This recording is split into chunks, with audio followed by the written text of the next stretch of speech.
Govinda, my friend. Sweet Govinda, Govinda, my friend. Sweet Govinda, Govinda, my friend. Sweet Govinda, Govinda, my friend. Haribol! Nice to see you. Let's sing our namaste song. Haribol namaste, Haribol namaste, Haribol everyone, Haribol namaste, Haribol namaste, Haribol namaste, Haribol everyone, Haribol namaste, namaste. As you can see, I'm outside in the forest today and the birds are very noisy too. And I've got my jacket on because it's a little bit chilly here in Australia. Now I've got my ukulele today. Do you have a ukulele? Or maybe if you don't, you might have maracas, or you might have a tambourine. Maybe you would like to play yours along when I play my ukulele. So the chords we're going to play today are C, F and G. Namo Vishnu Padaya, Krishna Pastaya Bhutale, Srimate Siddha Swarupananda, Paramahapsarati Namine, Vajashi Krishna Chaitanya, Prabhu Nityananda, Shri Advaita Gadadhar, Shivasade Gopatavrinda, Hare Krishna, Hare Krishna, Krishna Krishna, Hare Hare, Hare Rama, Hare Rama, Rama Rama, Hare Hare. Very nice, everyone. Thanks for singing along. Our first story today is going to be a puppet show. I know many of you really like puppets. I do too. So today I'm going to show you a very short story with two of my very favourite puppets. And we'll see you again soon.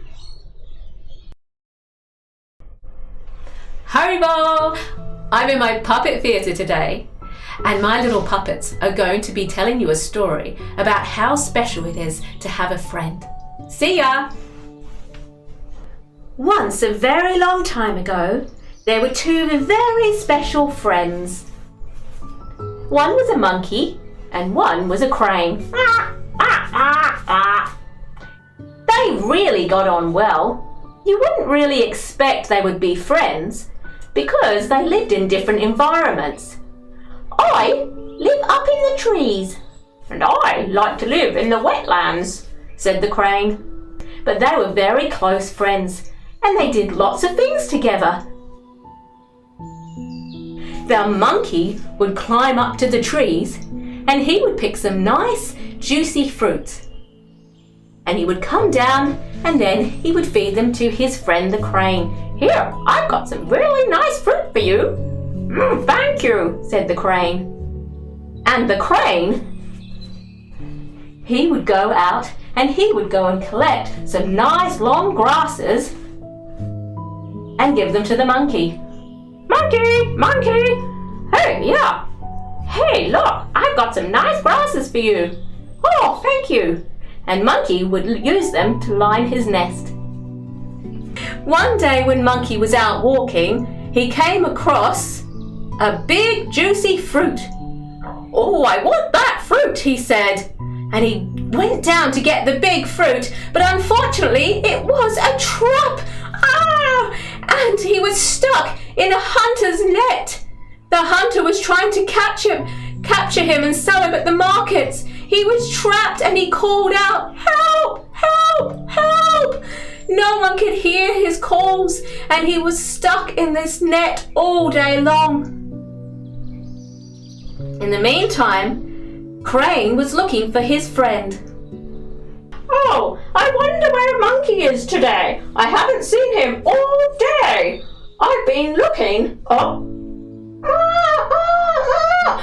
what's that sound? I can hear someone calling. It sounds like Monkey. So Crane walked along and looked for Monkey. monkey was trapped in a net. Oh no, my friend is trapped in a net. And he came and tried pecking at the net to free his friend. He pecked and he pecked and he pecked, and he freed his dear friend. Oh, thank you. You truly are a very good friend, Crane. When I really needed you, you came to help me. Oh, no problem, said the crane, and off they went. The moral of this story is a friend in need is a friend indeed.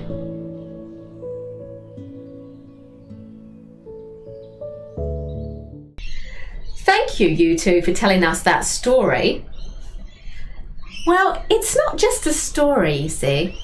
That story has a moral, and the moral of that story is a friend in need is a friend indeed. Do you know what that means?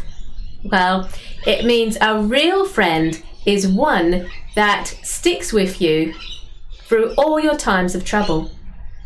Or maybe you're going through trouble and they pop up just at the right time and know exactly what you're going through. It can sometimes be difficult to find a friend like that in this world. A true friend could be one that shows up when it's least expected, when you really needed someone to talk to, and they don't expect anything in return, and they just give you that helping hand that you need. Our real true friend is our sweet Lord Krishna. He's the dearest friend we'll ever have, because he comes with us from one lifetime to the next lifetime, and he sits with us in our heart. He knows all of our movements, and he knows what we're thinking. We can talk to Krishna whenever we like. We can pray to him and ask for protection. We can pray to him when we're feeling sad and lonely. We can pray to him when we're feeling we need some help with something. Well, my dear little friends, it's time for us to go to the story now. And this week's story is about Krishna and Kaliya. You may have heard this story before. The story I am going to tell you now is how Krishna defeated a monstrous poisonous water serpent who had hundreds of hooded heads. His name was Kalia. How Kalia met Krishna goes like this. Once upon a time, Kalia lived near an island called Nagalaya, which was full of snakes, and he was one of the chiefs there. When the great devotee bird carrier of Vishnu was looking for food, came to that island to kill some snakes to eat, the Snake Society became angry with this and asked their leader, Vasuki, to ask Lord Brahma to make him stop coming and eating them. Lord Brahma spoke to Garuda and made him agree to only coming 2 times a month to the island, and the reptile community were to offer 1 snake to him each time. Now it so happens that Kalia was not happy with this idea, so instead he ate the snake offering which was made for Garuda. Garuda became pretty angry over this. Well, let's say really angry over this. So much so that they had a huge battle. Kalia tried biting Garuda, and Garuda scratched and pecked at his back. When Garuda won the battle, Kalia fled and hid within a deep lake underneath the Jamuna River. And you know where that is, don't you? Yes, that is where Lord Krishna lived and enjoyed his pastimes, in India. The black serpent Kalia was actually very poisonous, and wherever he was, everything would die. The trees, the fish, the birds. Nothing could handle the vapour from his body.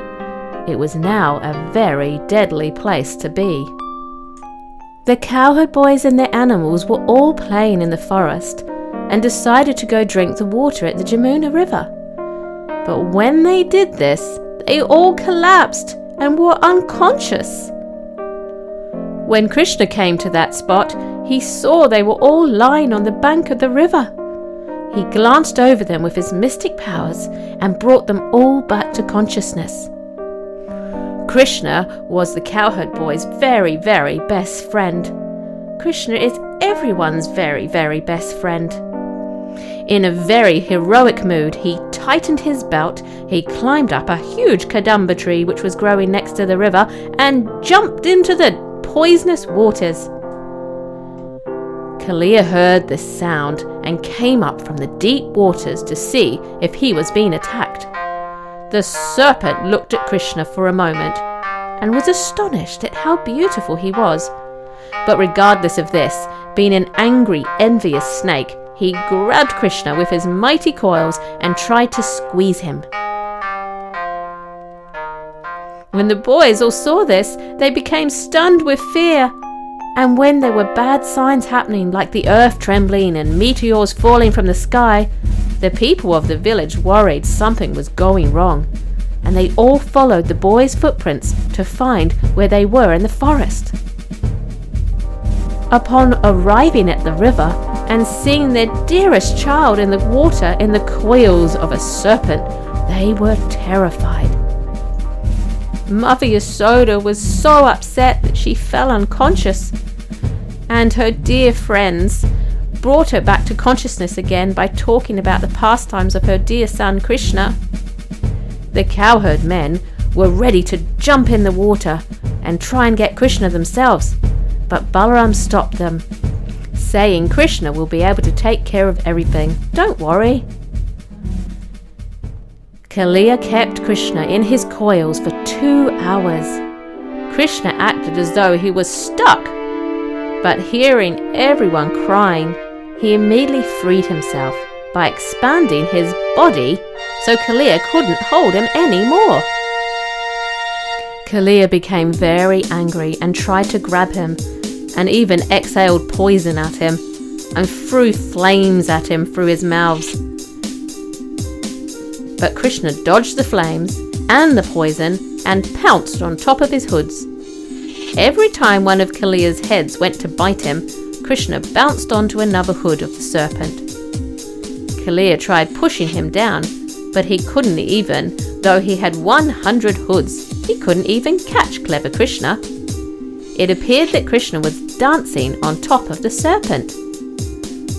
Kalia became so tired and was losing his strength. He wasn't able to breathe out fire and exhale poison anymore.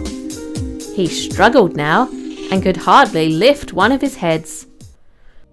Upon seeing this, the heavenly denizens came and played beautiful music and sang beautiful songs in praise of Krishna's wonderful pastimes. At this stage, Kalia was completely exhausted, and it looked like his body was broken. He at this point discovered who Krishna really was and bowed low before him with his wives, who were known as the Nagapatnis. They all prayed to Krishna to forgive their husband. Upon hearing their lovely prayers, Krishna released Kalia and helped him regain his consciousness. Krishna then ordered Kalia to leave and take his family and never come back, and assured him that Garuda will not harass him anymore, because now he had the marks of Krishna's lotus feet on his hoods. After Kalia left, Krishna came out of the waters of the Jamuna and met all of his friends and family. When the inhabitants of Vrindavan saw Krishna, they felt so much relief and love for him and hugged him closely as though he had returned from death. Everybody was so happy to have him back safe in their loving arms again.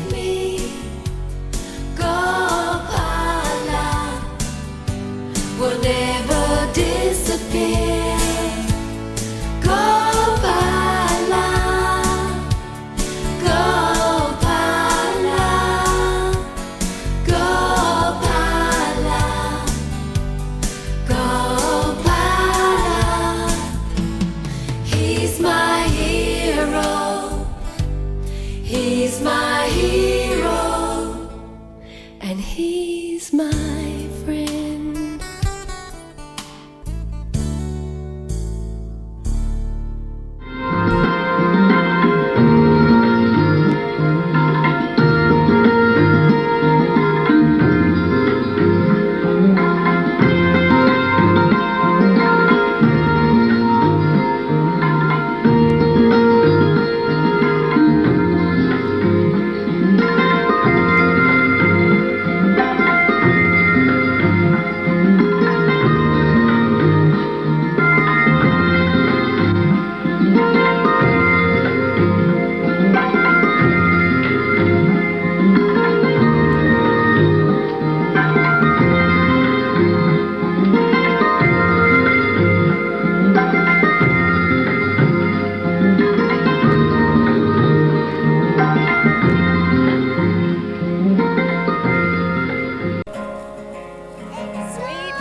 Haribo, Haribo, Haribo, Haribo, Haribo, Haribo, Haribo.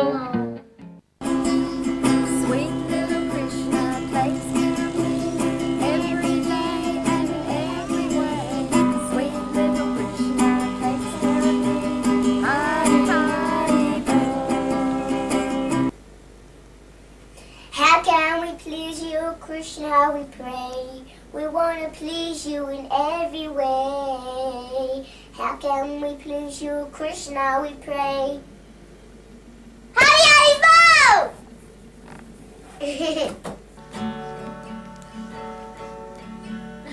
Mom, how do you make Krishna smile? I know a couple of ways we can make Krishna smile. By chanting his names and hearing his pastimes, it's easy to please Krishna that way. Hari Bo, Hari Bo, Hari Hari Hari Bo. Gopala Govinda Rama, Madana Mohana. Gopala Govinda Rama, Madana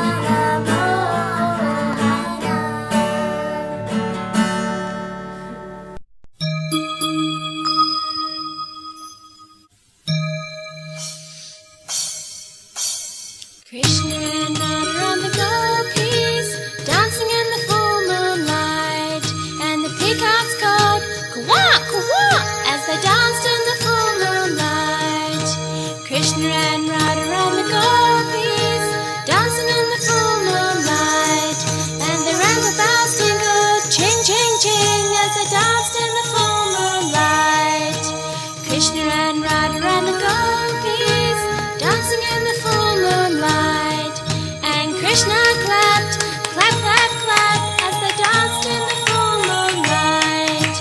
Krishna and Radha and the gopis, dancing in the full moonlight, and the bumblebees hummed, biz, biz, biz, as they danced in the full moonlight, as they danced in the full moonlight, as they danced in the full moonlight.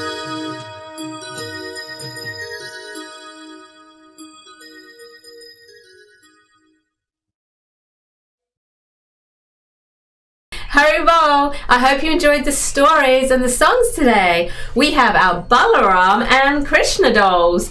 Do you have a Balaram and Krishna doll? You could sing a nice song to them sometimes too. Maybe you could sing that song in the video, Sweet Little Krishna. Sweet little Krishna, he's my friend, he's my friend, he's my friend. Sweet little Krishna, he's my friend. Hari Hari Bo. Sweet little Krishna herds the cows, herds the cows, herds the cows. Sweet little Krishna herds the cows. Hari Hari Bo. Hari Bo, and we'll see you again next time.